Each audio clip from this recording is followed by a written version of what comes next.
Live from Fargo and serving you on TV, online, and on the go. This is Valley News Live at 6. You made it home safely. It's time to relax. That's not the case with the weather. In fact, that's Eric Whitehill, our storm chaser. His vehicle parked, and he looks out over a field in southern Barnes County where they've got strong winds and possibly the chance of hail later tonight, all fueled by the oppressive heat. Let's throw it over to Hutch now, who's been following not only what's happening, but what's to come. He joins us right off the top. Hutch? Thanks, Mike. We have active thunderstorms working their way through the central Dakotas right now. Bismarck and points north towards Minot. A lot of lightning on the display there. The Highway 2 corridor seeing strong storms. These storms, slow movers. They are losing some of their intensity as far as hail potential goes right now as they move northward. But boy, are they some heavy super soakers, dumping significant rain between Harvey and western Benson County. Doppler radar estimating between 5 and 6 inches of rain in some spots. This storm hasn't moved in over an hour and a half. In southern Grand Forks, radar estimates that upwards of 2 inches of rain have fallen in that area. More development is expected in southeast North Dakota. There is our location of Eric Whitehill tracking storms for us tonight. The main event is yet to really get started. Damaging wind and large hail will be the main threat. Isolated tornadoes cannot be ruled out. We did have tornado warnings in the Maddock area in Benson County earlier. That storm is still rotating but is weakening a little bit. Tonight looks like a long one. Here's a look in Grand Forks right now from our Home of Economy camera. Some wet streets there. We'll have details on when the storms are expected to be in your area here in just a few minutes. All right, look forward to that. Thanks, Hutch. A video that's making its rounds on Facebook is shedding some light on an alleged assault in West Fargo over the weekend. 19-year-old Skylar Goodman has now been charged with felony terrorizing with a deadly weapon, as well as domestic assault. On Saturday afternoon, a woman reported that her ex-boyfriend pointed a gun at her and threw her to the ground during a fight along the 900 block of 2nd Street West. Shortly after that, Goodman himself called authorities to say he was at a nearby gas station and said his firearm was taken apart and was under the back seat. He was arrested without incident. Fargo police want you to know about a sex offender who is now homeless in the metro area. Officials say this man, 34-year-old Daniel Grinder, was convicted on June 25th of 2007 in Cass County on 3 counts of gross sexual imposition. North Dakota's Board of Higher Education has announced that it's going to temporarily suspend ACT and SAT requirements. Officials say this is an effort to ease acceptance into the state's 11 colleges and universities. The temporary waiver will be in place through the summer of 2022, as that it is the last of 3 terms that comprise the 2021-2022 recruitment year. No charges have been filed against as the investigation continues into a deadly wreck over the weekend in Becker County. It happened just after 4 Saturday evening after 2 vehicles collided, one rolling into the ditch, killing a 3-year-old boy. Valley News Team's crime and safety reporter Bailey Hurley talked with the father of the boy today, who says he still doesn't feel that it's real. And it's a story you'll only see here on Valley News Live.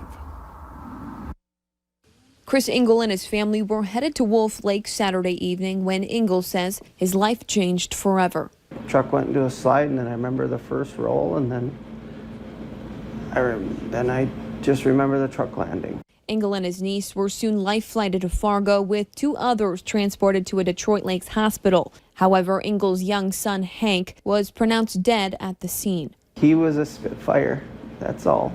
He always wanted to be outside and always was a good help, always wanted to help.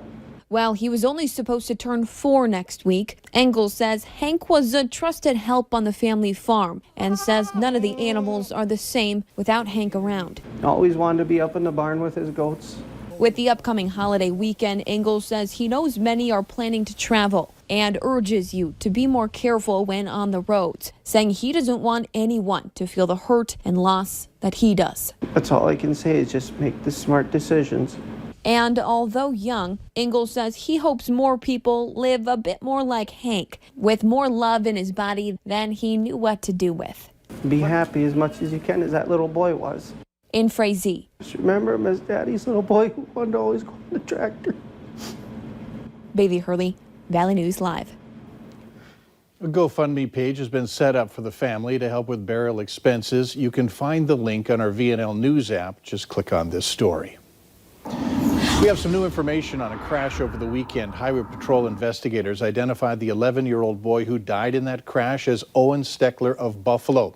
They say Owen was driving a Polaris Ranger east on Front Street, just east of Buffalo, when he turned onto a road, lost control, and went into the ditch. 14-year-old Madison Steckler was also involved in the crash and was taken to Sanford in Fargo. North Dakota today confirmed 38 new COVID-19 cases across the state. This brings the active case count in North Dakota to 302. 13 of the new cases are in Cass County. 25 people are currently in the hospital with the virus. The death toll remains at 79. 3,195 are listed as recovered.